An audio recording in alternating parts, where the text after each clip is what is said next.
All right. There we go. That'll be the thumbnail. So we can talk about growing greener. I guess there's nothing else really to talk about that's that pressing except maybe Christmas trees, and I don't know what we're doing about that. So, the loggers were deployed in the stream.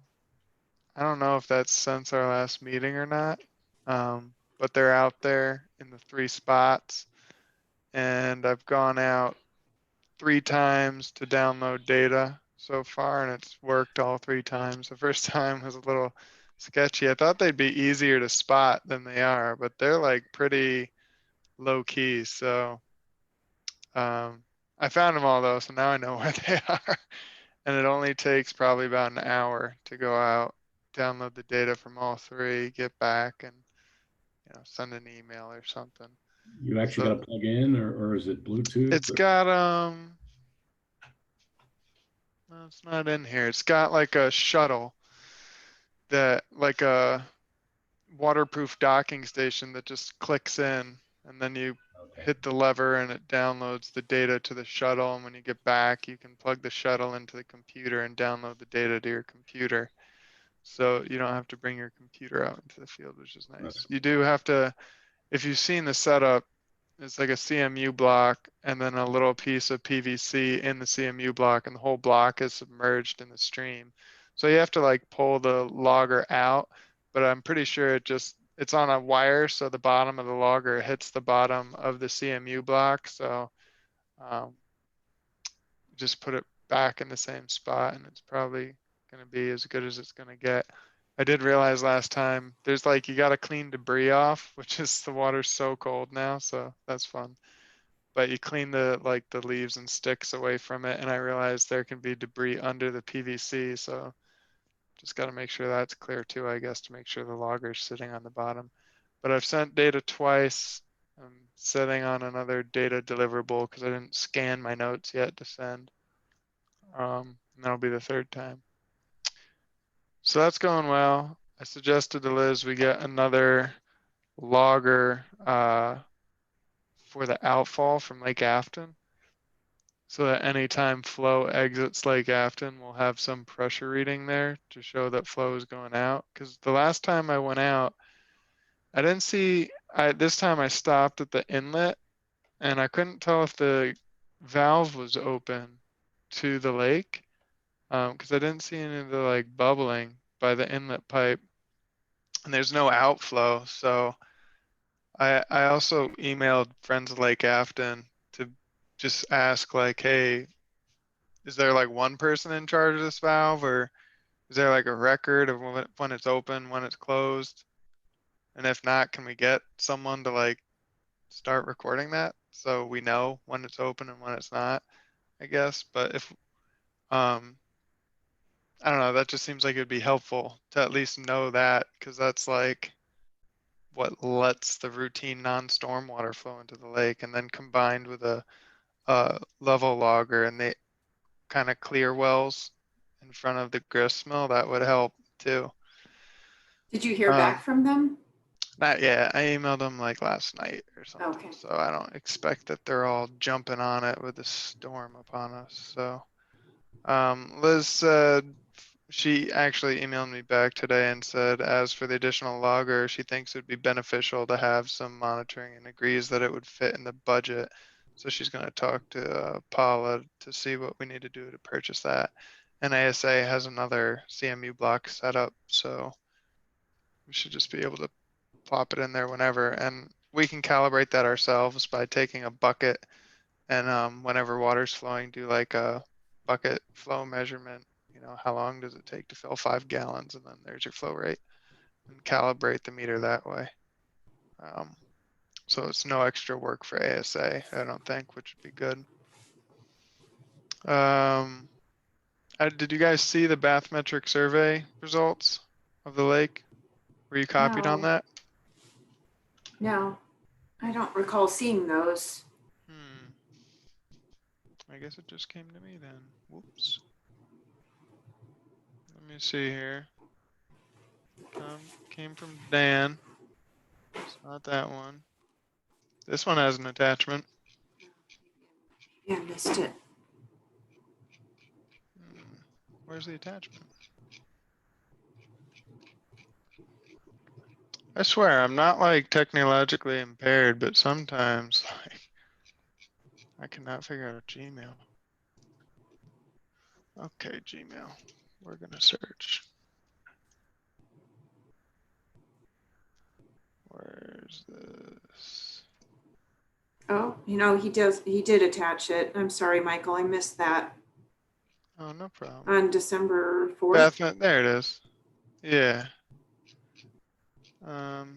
So here, let me share my screen, and that will be on YouTube for everyone. The 0 people who watch this. Hold on, I'll find the button.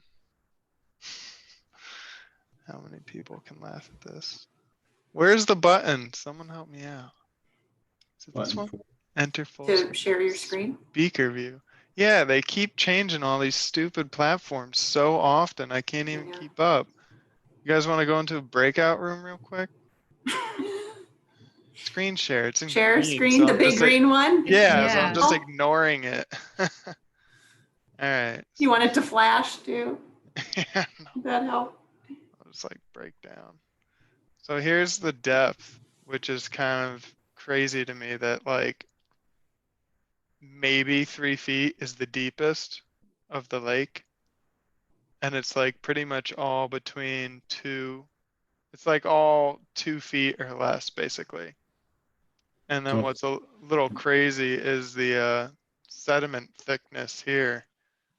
It's like consistently 2 feet and pockets of like 3 feet and even 4 feet of sediment. So that's kind of crazy. And that's just like the soft stuff that they could push through with a rod. So that's just really soft sediment that's accumulated since like the impoundment, Um, so it's no wonder that the lake heats up so quick.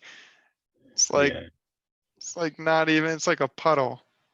it really So doesn't surprise me. You think about, all the years of leaves and everything else that ends up in that lake, and it just settles and yeah, and the flow in and out is slow. right. So when you get like storms and the stormwater runoff carrying all that sediment, it makes its way into the lake, but it doesn't really get flushed out with, once kind of the stream flow returns to normal in terms of suspended sediment. It doesn't get washed out. So it's just, those are kind of the results. They, I don't know, they gave like a memo on how it was done. It's a nice deliverable to have. And, I'm sure we can get volumes from this and stuff. So we can, when we start getting flow rates, get like a residence time for the lake, which is probably going to be minuscule because the inlet velocity is like 0. So getting a better understanding of it is kind of the takeaway message here. So we'll stop sharing and I'll never figure out how to do it again. So we got that, and that's good. It seems like Liz is working on, just going through her email, she's working on another invoice. So I need to send her volunteer hours. I'm gonna send her the couple times I went out to download data and what have you. That's only gonna be like 7 hours, so but it's $75 an hour, so it should be some good in kind. Does anyone else have any match hours or no, just so I'm aware, so won't have to worry about that then. She said she thinks that she finally has traction with the lab. The person at Eurofins she was coordinating with apparently left Eurofins, so now she has a new person. They're working on our proposal. She made it clear that we want to start sampling early next year. So that will give us at least 4 quarters. And then if the grant timeline gets extended, we can get more because we had wanted to get 8 quarters. So we'll see what comes of that. And it would be really good to just get that started. And she went on to say in terms of like visual assessment and water quality sampling, we should start figuring out how to do remote training online and just get people trained, especially with water quality sampling. That seems to make sense for me. She said for the visual field assessment, do the online training like this kind of format and then grid out the stream and have volunteers like choose grids that they want to go out and do. That seems like a good approach to me, but um, see how that goes in discussions with her because I thought it was going to be like having an engineer out there to lead them. Um, not saying I'm not an engineer, I'm just saying like the borough engineer to go out and do it.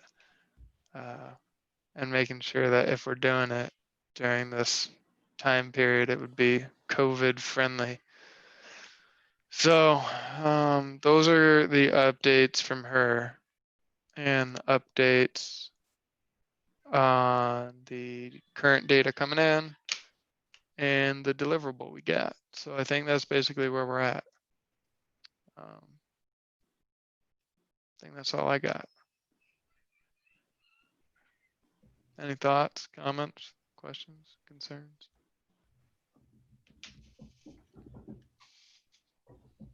No. You guys are actually just watching Netflix on the other monitor. On mute. Damn you, Game of Thrones. Whatever. I don't know what people watch anymore. All right. I mean, so that's it. I just wanted to regroup and let you guys know what's going on face to face.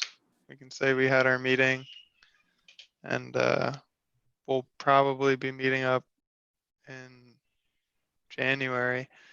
I was gonna like see if anyone wants to learn how to download data. Whether or not you want to, it doesn't matter to me. Thought maybe Alex would like to know. I don't know what his job hunt situation is still like, but it's good experience, I feel like, if it's free to learn. I would Who think that knows? we want to do that, yes. So I could help show him, some standard stuff, taking field notes, doing field work. Might help him in the future, finding a career jump off point. I don't know. But yeah, we would figure that out. Again, COVID friendly. It's really not hard. You just go out and download data. I can do if Alex is busy or he's. Yeah, Yeah. I don't need people to do it. Like I said, it takes an hour to go out and do it. But if you learn how to do it, it's like then more than one person can do it. It's also just nice to get the experience No, if I you're would interested in learn. it. I would Yeah. learn that. That's cool. Yeah. All right. Yeah, you just need some good boots because you got to walk in the stream.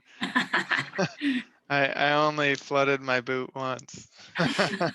It's surprisingly like you put big boots on, you're like, I can go in pretty deep. You take one step, you're like, wow, guess not.